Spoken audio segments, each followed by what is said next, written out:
Good day. How are you?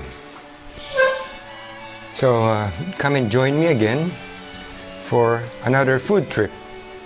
Something different today. So went to Mandaluyong, and as I was coming back, I decided to check out that place, which was vlogged by this chef. And you know, I'm always after these nostalgic food trips. And this time he spoke about this kaldereta, which was sold by this karinderia, and it is located in Santa Mesa Heights. He mentioned it's Manila, but not sure if it's really Quezon City. Oh, jeez, I broke the lid. I won't be able to use this container anymore. Oh my. During the days, we would have these things in a pimbrera or a food container. And of course, nowadays you just have this plastic stuff. Oh, feel bad. More plastic containers in the rubbish dump. So this is a pimbrera that people used to carry their food every time they buy food from karinderia. And I recall those days, you know, growing up in the 1960s. And karinderias were still very, very popular during those days. And these were the same karinderias that my parents experienced during their days. So the karinderia that my parents used to go to is Aling Maming's, which was located in Bilibid Viejo. And if you go to most karinderias of that particular period, it would almost look the same, almost. Anyway, just to give you a brief description of that karinderia of Aling Maming. So, once you enter, they have this very, very long table. And on that table, they have this large pots, as in about this height and this diameter. And each of them would have different dishes in them, and they would be lined up on that long table. So you just and then of course they have a person who serves these things, the dishes. Just order what you want, they will put it in your pimbrera. There were hardly any actually there were no plastics in the 1960s. Plastic only started to appear probably by mid-1970s. And people during those days, whenever they go to a market, usually the wet market, to buy food or the ingredients for the food, they would normally carry a bayong. A bayong is a bag made from a baka, and it's woven. Those were the days. And especially during the time of my parents, they still didn't have refrigerators. So I was thinking about that particular period. And if you were a housewife during those days, and if it's only you and your husband, you don't have any children, it'll be very hard to buy food every day, stock it, because you don't have any refrigerator. By the 1960s, people started to have refrigerators, but a regular family would only have one, and they would be the normal small size refrigerators. So you would still normally go out and buy food. Otherwise, you would probably have a chest freezer. But those were the days. And we learned to survive with those things. So this is the kaldereta that I bought. So this particular size is 130 pesos. So that'll probably come out to less than $3. Looks a lot. Anyway, I also made some pilaf rice from some leftover food that I had. This is not really a good combination. Usually for kaldereta, usually the right combination is just plain rice. And this is not a beef kaldereta, this is a goat kaldereta.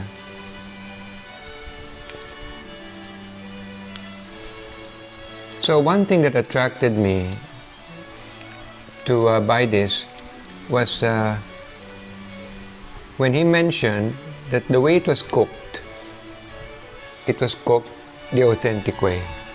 So it's a pretty good way of checking it out. If it was cooked like back in the 1960s and 1950s. One thing certain, it does have a lot of bones, as goat meat usually would.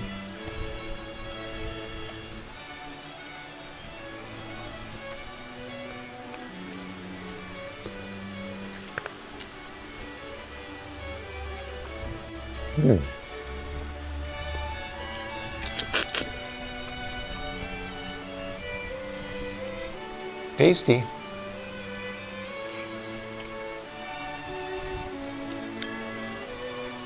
Kaldereta made from goat is not something that we would normally have. Usually we would normally have the beef kaldereta.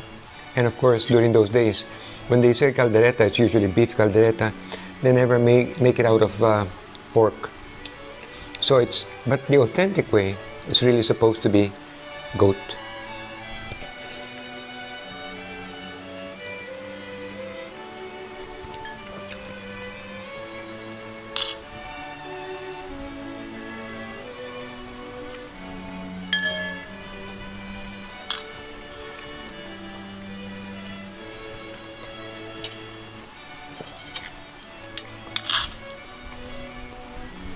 The sauce is very tasty. And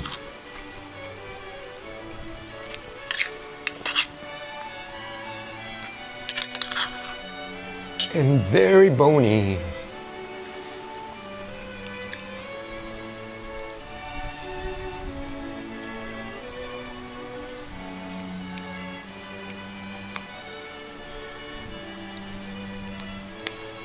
Despite having pilaf rice, I'd like to add more sauce into my rice because of the sweetness. It balances out the spiciness of my rice.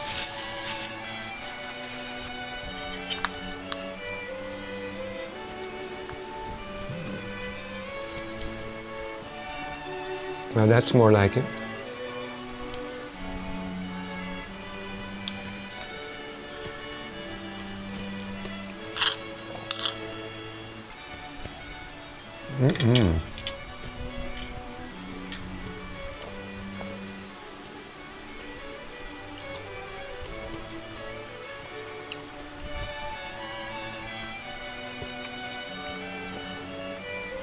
So far, one of the best goat kaldereta I've tasted was from Pampanga years ago. Yeah, you know, Kapampangans are normally known for making very good food.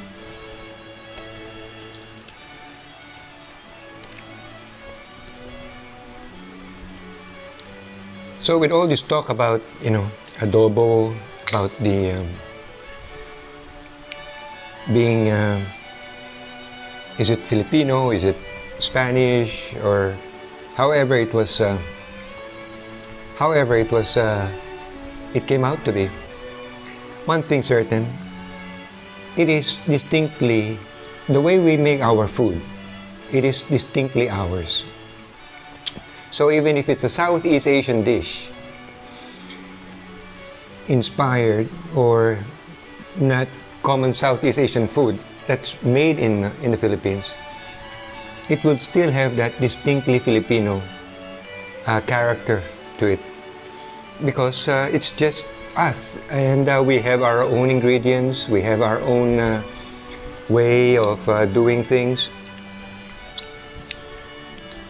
and plus the fact that we have a lot of influence from Spain, so there would be a fusion of that taste. So if you find a certain dish that's common between, say, Malaysia and the Philippines, it won't necessarily taste the same.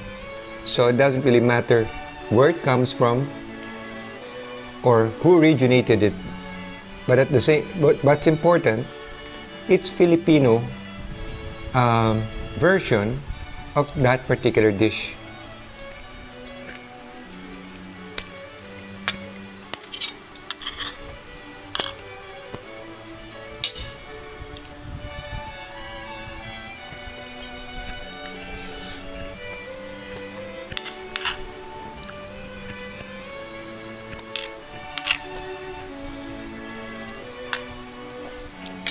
What is sad is sometimes over the years, the way we prepare our food has changed. And you see a lot of people vlogging about it, and they all have their own unusual versions that you never came across with when you were young. So maybe they came about by the 1980s or 1990s. Maybe. Like what I was telling you about Aristocrat. It's not the same. They weren't able to maintain the same taste.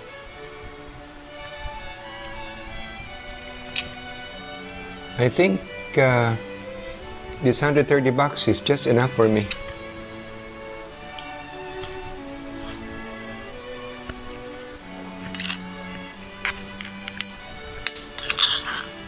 A lot of bones.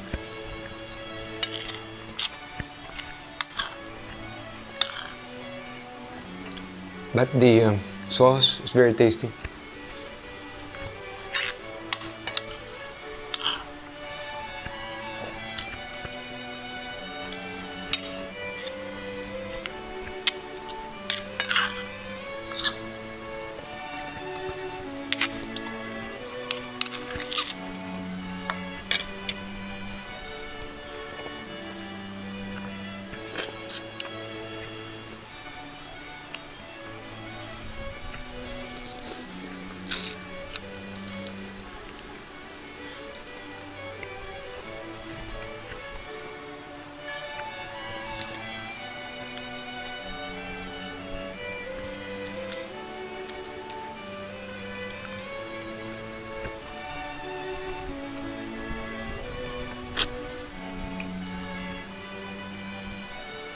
It's got more bones than meat. I'm sure glad that they put in a lot of sauce.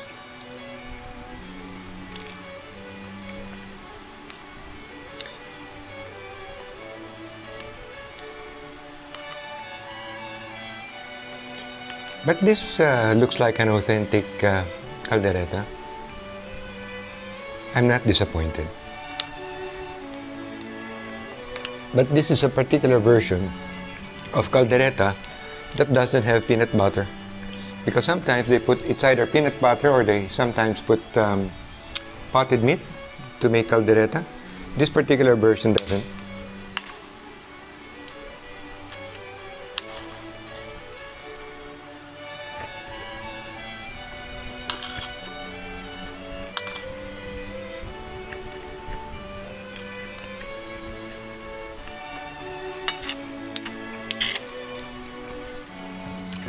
The sauce is very good.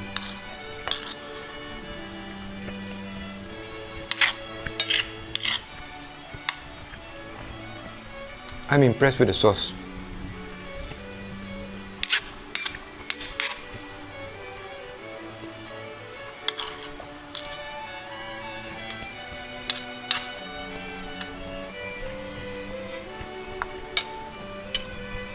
But hardly any meat. Typical of a goat.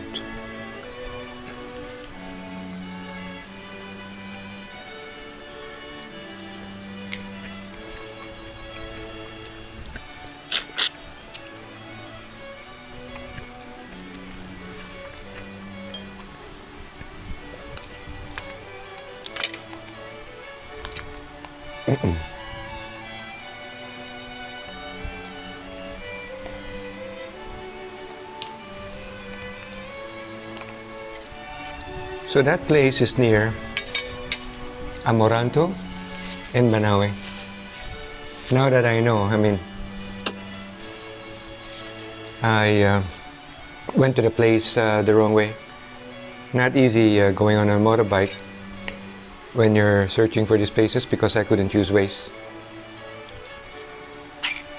So I was just using the natural way, asking.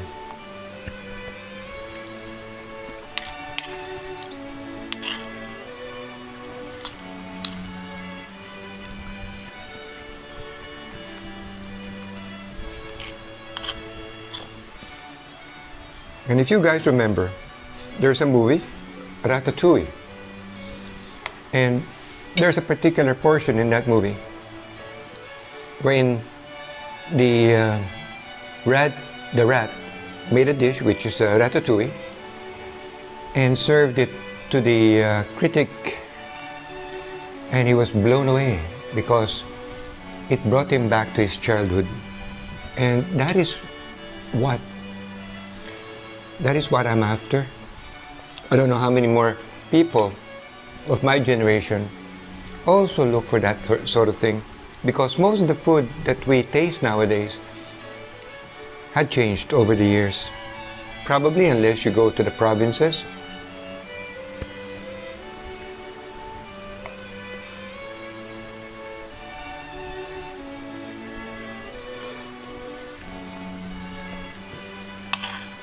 It isn't really perfection that we're after.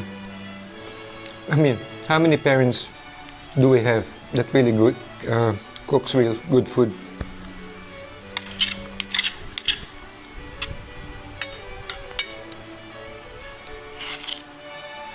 But it's something that reminds you of that particular era. And the thing is, no matter where you go, it's almost prepared the same way.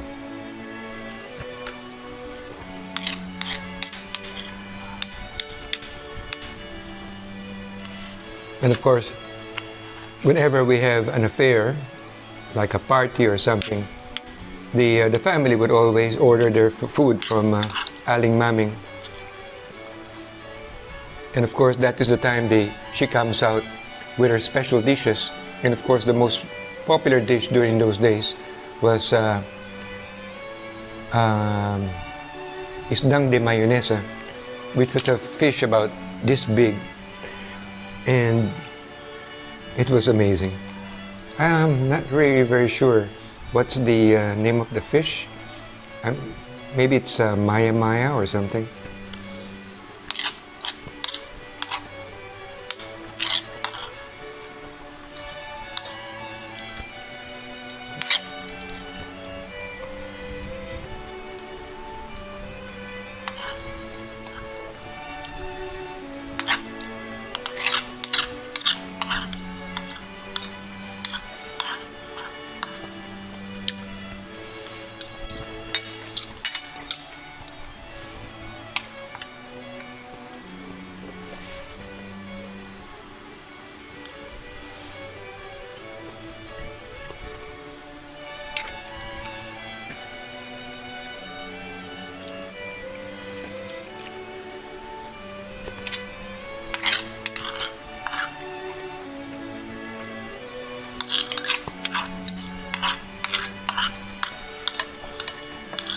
Not bad.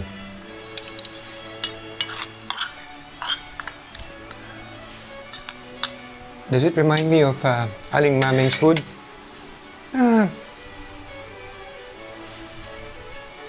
Maybe. Maybe. But I'm not really very sure. Would it be nice if these are the same family who'd been cooking this food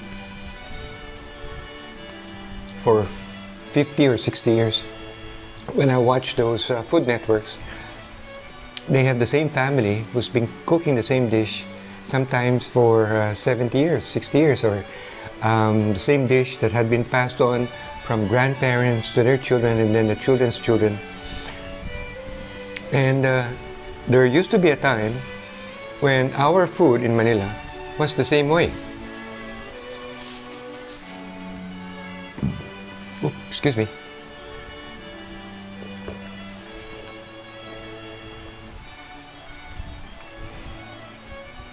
And those were the days when people who used to cook food were either called cocinero or cocinera.